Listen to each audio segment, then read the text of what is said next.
क्या कहता है, मन अअरज़ अन ज़िक्री, अल्लाह ने एक धमकी दी है और एक खुशखबरी सुनाई है।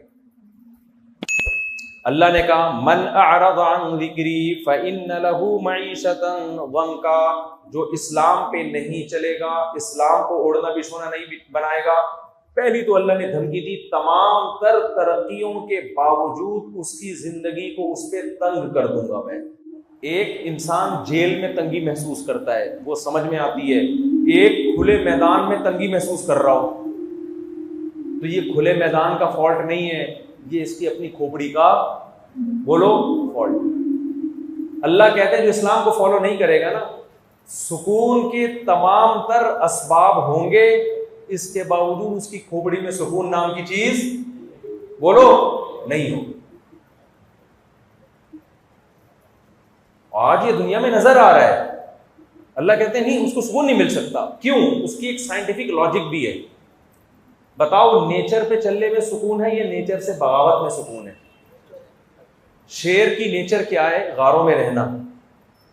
आपने क्या किया? आपने कहा बेवकूफ, गारों में रह रहा है, पहाड़ों में रह रहा है, घर में सोफे में एयर कंडीशन में लाके बैठा दिया और गोले गंडे रख दिए उसके सामने, आप खूबसूरत रसगुल्ले रख दिए, कबाब रख दिए कि गोश्त खाता है। तो थोड़े दिनों बाद डिप्रेशन से मरेगा कि नहीं मरेगा? बोलो ना, क्या हो गया? इसलिए कि आपने उसको उसकी नेचुरल लाइफ से दूर कर दिया। अल्लाह का कुरान में ये दावा है कि इंसान की जो नेचर है उसको इस्लाम कहा जाता है। जो इस्लाम से हटेगा वो अपनी नेचर से हट जाएगा। गोरे इस्लाम से हट गए। इस नेचर इंसान की थी निकाह करके जिंदगी गुजारना, औरत के पास जाना। नेचर से हटे, मर्दों के पास जाना शुरू हो गए। नेचर से हटे, निकाह के बजाय जिना का रास्ता इख्तियार कर लिया। इंसान की नेचर थी जब पैदा होगा तो एक ददियाल वाला खानदान होगा, एक डनियाल वाला खानदान होगा। जो नेचर से हटे, जिना जब आया तो जब पैदा हुआ सिर्फ ननियाल मिला, ददियाल मार्केट से शॉर्ट हो गया। और जो ननियाल मिला वो भी उसको ननियाल कहते हुए भी शर्म आ रही है हमें। एक अदद अम्मा और एक अदद नानी जो ओल्ड हाउस में होगी, वो भी नवासे को घर में मुयस्सर नहीं है। अम्मा के अलावा कोई खाला चचा फुप्पी भी नहीं मिल रही उसको। तो ये नेचर है, ये नेचर से बगावत है। नेचर क्या है? जब आपका दिमाग थक जाता है, आप सो जाते हैं और दिमाग फ्रेश हो जाता है। ये नेचुरल है, सदियों से चला आ रहा है। और नेचर से बगावत क्या है? जब आप टेंशन में होते हैं, आप शराब पीना शुरू कर दें। ये सुकून हासिल करने का नेचुरल तरीका नहीं है, ये नेचर से बगावत है। तो अब शराब में सुकून नहीं मिलेगा आपको। शराबी कहता है मैं तो पीता हूं, मुझे सुकून मिलता है। अबे तूने अपने आप को इसका आदी बना लिया है। अब थोड़ी देर में तुझे नहीं मिलेगी, तेरा दिमाग खराब होगा। और जो पीने का आदी नहीं है, पूरी जिंदगी नहीं पिएगा, उसका दिमाग फिर भी खराब नहीं होगा। हम तो इतना लंबा बयान कर रहे हैं बगैर पिए। शराबी कर सकता है? तो दिमाग हमारा खराब हो गया, शराबी का खराब हो गया? शराबी का दिमाग खराब हो गया मेरे भाई। हर चीज इस्लाम की, इंसान की नेचर है, वो एक खुदा की इबादत मांगता है, वो खुदा को मांगता है, इबादत करता है। खुदा नहीं मिलेगा, डिप्रेशन में जाएगा वो। कोई है जो उसको तसल्लियां देता है कि गम भी मैं देता हूं, खुशियां भी मैं देता हूं। खुदा को जिंदगी से निकाल दिया आपने, तो ये नेचर के खिलाफ है। कौन तसल्ली देगा आपको? मोटिवेशनल स्पीकर थोड़ी तसल्ली देंगे। आजकल लोग तसल्ली के लिए मोटिवेशनल स्पीकर को सुन रहे हैं। अबे उनको कौन तसल्ली दे रहा है? हमारे मोहल्ले में एक कोई फाहिशा खातून थी, अब तो बेचारी चली गई, अल्लाह मग़फ़िरत करे। तो उससे कोई शादी नहीं करता था, उसके कैरेक्टर खराब था। तो एक बंदा आया, मुझे कहने लगा कि एक दिन ये मुझे पकड़ के कहने लगी मुझे लेके भाग जा। मैंने कहा आपने क्या जवाब दिया? कहते मैंने कहा मैं तुझे लेके भागूंगा, मुझे कौन लेके भागेगा? तो आपको मोटिवेशनल स्पीकर तसल्ली दे देता है गमों से, बिलफर्ज, हालांकि नहीं निजात दे सकता वो गमों से। उसके पास पावरफुल मोटिवेशन नहीं है जो इस्लाम के पास है। अगर बिलफर्ज वो आपको तसल्ली दे देता है तो उसको तसल्ली कौन देता है? वो खुद अपने बयान सुनेगा बैठ के क्या? जो मोटिवेशन कुरान ने दी है ना गमों में, कुरान ने किस तरह से हमें तसल्ली दी है? अल्लज़ीना इज़ा असाबतहुम मुसीबतुन क़ालू इन्ना लिल्लाहि व इन्ना इलैहि राजिऊन। फरमाया हमारे नेक बंदे जब इन्हें कोई मुसीबत पहुंचती है, ये कहते हम अल्लाह के गुलाम हैं, खुद मालिक को हक होता है कि गुलाम के साथ जैसा चाहे सुलूक करे, और अल्लाह हमारा जालिम मालिक नहीं है। नेमल मौला व नेमल नसीर, वो हमारा दोस्त है। वो अगर हमें कोई मुसीबत पहुंचा रहा है, इस मुसीबत में हमारी खैर है। और व इलैहि राजिऊन, और हमने लौट के भी अल्लाह के पास जाना है। आज जो मुसीबत हमें मिली है, कल अल्लाह इस मुसीबत के बदले में अगर हम सब्र करते हैं तो हमें इसका अजर देगा। याकूब अलैहिस्सलाम का बेटा छिन गया बचपन में, सारी जिंदगी गमों में गुजरी। क्या याकूब अलैहिस्सलाम ने किसी मोटिवेशनल स्पीकर की तकरीर सुनी थी उस गम से बचने के लिए? बोलो ना। क्या किसी नफ्सियाती डॉक्टर के पास गए थे कि जी मैं काउंसलिंग करें मेरी, मैं बहुत परेशान हूं? याकूब अलैहिस्सलाम के जबान पे एक जुमला था, अअलमु मिनल्लाहि मा ला तअलमून, मैं अल्लाह के बारे में वो कुछ जानता हूं जो तुम नहीं जानते। इस गम में भी मेरा रब मुझे कुछ नवाजना चाहता है। तो जब तक अल्लाह आपकी जिंदगी में नहीं होगा, गमों से तसल्ली किसी का बाप भी आपको नहीं दे सकता। एब्यूजिंग लैंग्वेज पे मैं पेशगी माजरत कर चुका हूं। मैं अबे तबे पे भी आता हूं और बाप दादा पे भी। हम जब बचपन में फड्डा करते थे ना, वो कहते तेरा बाप भी ये काम नहीं करता। आप इसरार हैं? क्या नाम है आपका? है? अच्छा, वो हमारे दोस्त हैं इसरार, बिल्कुल आपकी शक्ल के लग रहे हैं। मैंने कहा मोटे कैसे हो गए थे? वो थोड़े बारीक थे, कई सालों से मिला नहीं हूं मैं उनसे ना। तो हम जब बचपन में लड़ते थे तो स्कूलों में लड़ते भी थे अल्हम्दुलिल्लाह। अब तो स्कूलों में लड़ना बढ़ना छोड़ दिया। ये भी नेचुरल नहीं है मेरे भाई। डिप्रेशन में जा रहे हैं बच्चे इससे। बच्चों के बहन भाई हुआ करते थे, आपस में लड़ते थे, वो ये नेचुरल है। इससे उनमें कॉन्फिडेंस पैदा होता है, बर्दाश्त पैदा होती है। एक एक दो दो बच्चे होते हैं, किससे लड़ेंगे जाके?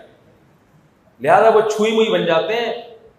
बड़े होके जरा सी भी डिप्रेशन बर्दाश्त नहीं करते। आपको पता है मालदारों के बच्चों में डिप्रेशन की बीमारी और दिमागी तवाजुन खराब होने की बीमारी गरीबों के बच्चों से ज्यादा है।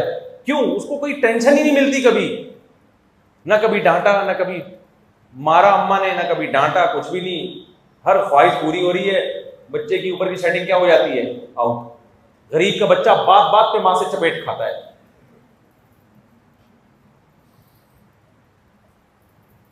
गरीब के बच्चे को रोटी खिलानी नहीं पड़ती, बचानी पड़ती है।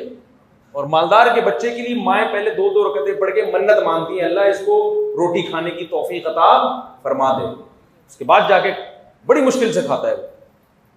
तो नेचुरल लाइफ से दूर हो रहा है इंसान। तो हम वो बचपन में जब स्कूलों में फड्डे होते थे ना, हम कहते थे तेरा बाप भी नहीं कर सकता ऐसे ना, तो वो कहते ओए बाप पे नहीं जाना। हालांकि बाप की एक नहीं मानता घर में, लेकिन यहां भरम ओए बाप पे नहीं जाना। तो फिर हम भी नहीं जाते थे बाप पे, अब जा रहे हैं इतने अरसे के बाद जाकर।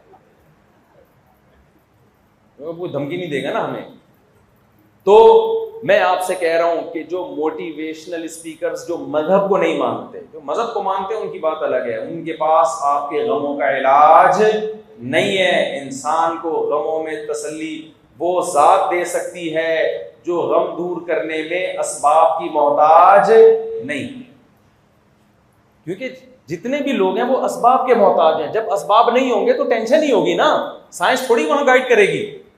साइंस तो ये कहेगी भाई अब्बा अभी बीमार हैं और बेरोजगारी है और महंगाई है, तो महंगाई में तो यही होगा, तुम्हारी तनख्वाह 20,000 है तो तुम्हें अब नहीं मिलेगा, खाना भी नहीं मिलेगा, पीना नहीं मिलेगा। और मुफ्ती साहब के 4 शादियों के बयान तुम सुन रहे हो, बेवकूफ़ों वाले काम कर रहे हो। इस महंगाई में लोग एक नहीं करते, तुम 4 की बातें कर रहे हो। तो ये सुन सुन के आदमी किस में जाएगा? डिप्रेशन में।